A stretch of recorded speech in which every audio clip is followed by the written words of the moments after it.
పల్నాడు జిల్లా మాచర్ల ప్రాంతంలో హత్యలు, దాడులు, కబ్జాలతో భయానక వాతావరణాన్ని సృష్టించిన పిన్నెల్లి సోదరులకు ఎట్టకేలకు సుప్రీంకోర్టు అయితే గట్టి షాక్ ఇచ్చిందని చెప్పాలి.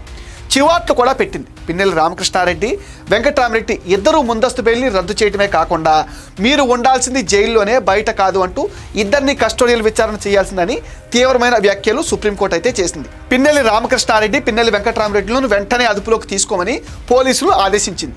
పిన్నెల్లి లాయర్లు జడ్జిలను బ్రతిమాలి లొంగిపోవటానికి 2 వారాల గడువు అయితే సంపాదించారు. సుప్రీంకోర్టు 2 వారాల గడువు అయితే ఇచ్చింది. కానీ పిన్నెల్లి బ్రదర్స్ లొంగిపోతారా అనేదే ఇక్కడ $1 మిలియన్ ప్రశ్న.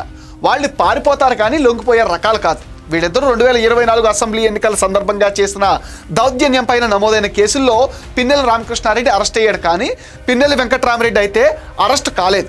కోర్టు ముందస్తు బెయిల్ ఇస్తే కానీ పిన్నెల్లి వెంకట్రామరెడ్డి బయటకు రాలేదు. అప్పటిదాకా ఎక్కడున్నాడో పోలీసులకు కూడా తెలియదు. అందుకనే వీళ్ళు లొంగిపోతారు అంటే ఎవరు నమ్మటం లేదు.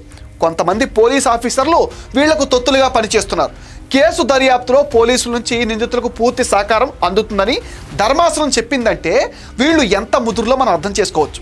కూటమి ప్రభుత్వం ఇప్పటి నుంచి వీళ్లపైన ఒక కన్నేసి ఉంచాలి, లేకపోతే వీళ్ళని పట్టుకోవటం అసాధ్యం.